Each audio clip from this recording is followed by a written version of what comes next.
Hi, my name is Susie Bleha, and I'm here in our Trinity Fitness Kingman, Kansas location. We started this location in 2018, and Angie joined us in 2021. So we've been friends for a long time. I'm honored to call her friend. But what we are going over today is adaptions. So we want to teach not just our training staff how to teach these adaptions. We really want to teach our warriors how to do them. So what we're going to do is I'm going to let Angie take front and center here and share a little bit of her why, how she found this, who she's following, how to adapt, and just a small amount of nutrition that comes with adapting as we age. But as you have said, this is good for all age types. So I'll let her have the stage now. I joined the gym in 2021, and shortly thereafter I was diagnosed with stage 2 breast cancer.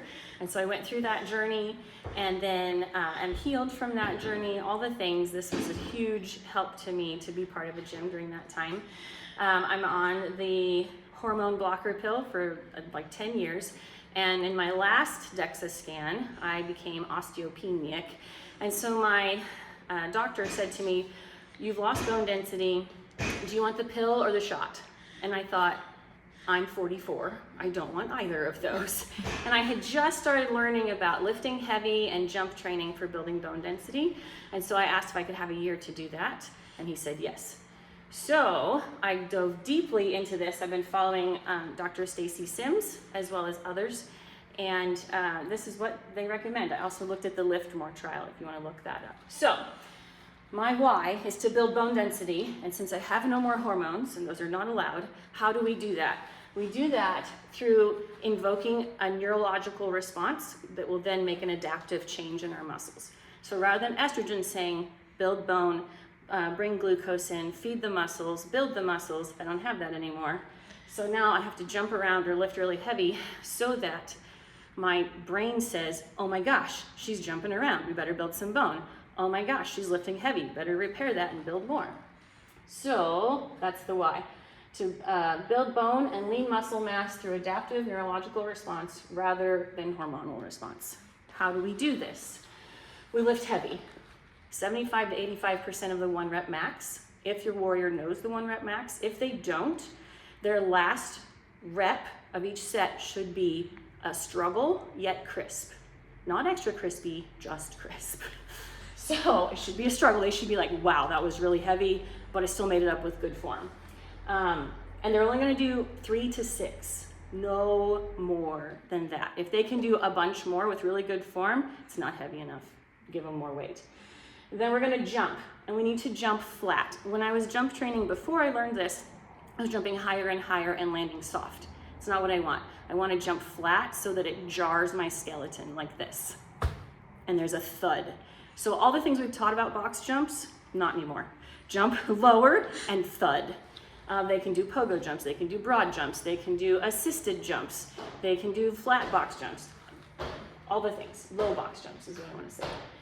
So jumping flat in each workout. And then we're sprinting probably once a week, maybe twice a week. It doesn't have to be every workout.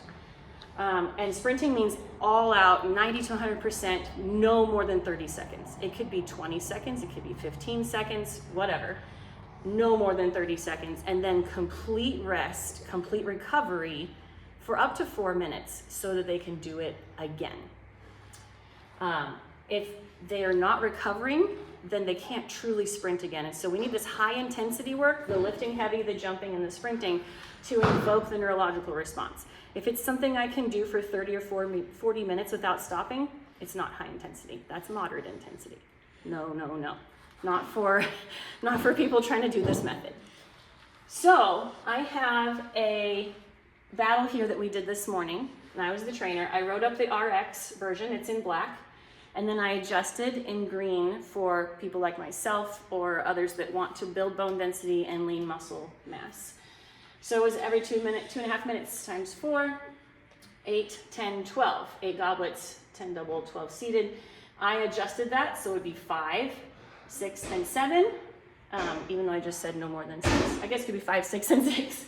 And then I went heavier. So if I would do 8 goblet squats with an 18-pound kettlebell, now I'm doing 5 with a 35-pound kettlebell. You get it. Then the battle for pace was something I will never do again. I will never do 20, 15, 15, 20 max calorie, no resting at all. So instead, I added a few movements and modified movements and added weight. So I added jumping.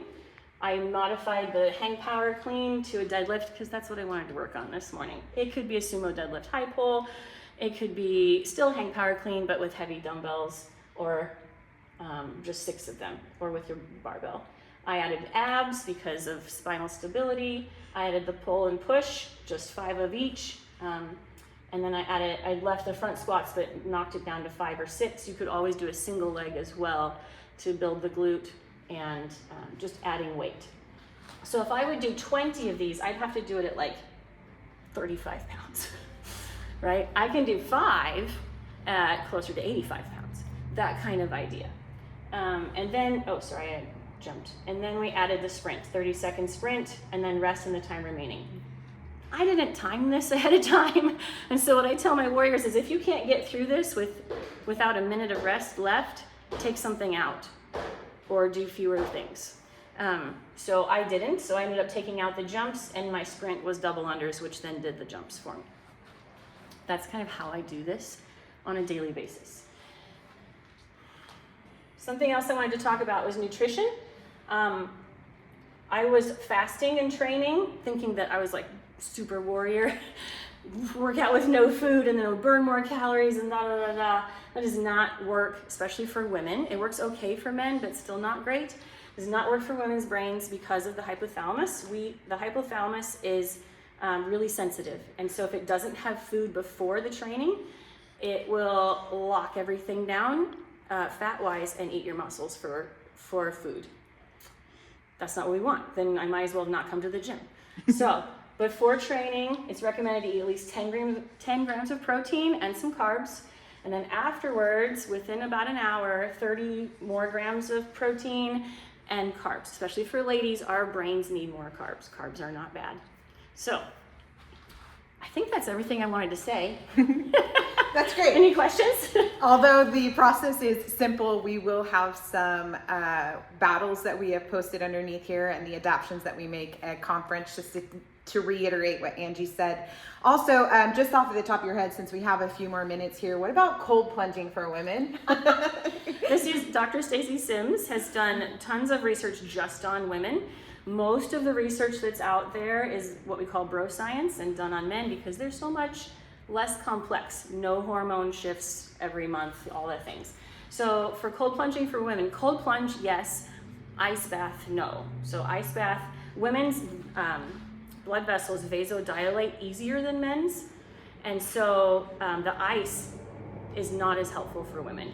50 to 60 degrees, helpful. We get the same response as men in ice. So you don't have to do the ice bath anymore, ladies. But cold shower, cold bath, yes. And does this work for just women, or is this crossover? Does it work in other areas for other people? Right, that was what I wanted to say too. So it depends on what your goal is. If you're a dude and you want to get swole, then you should probably do the hypertrophy, regular RX, all the things.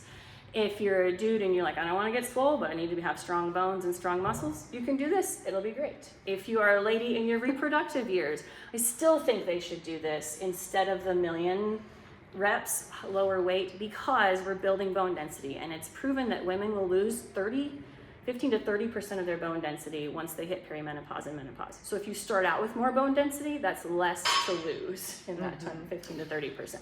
So even youth that are in those developing hormones, male and female, can benefit from the stimulus of this process. So I think that's it. It's a pretty basic concept. We'll add the adaptions on, again, our website. But thank you for joining us for the little bit of why and a little bit of information, how you can adapt your battles to fit in the time frame of a Trinity Fitness class. Yes. Yep. Thank you. Thank you.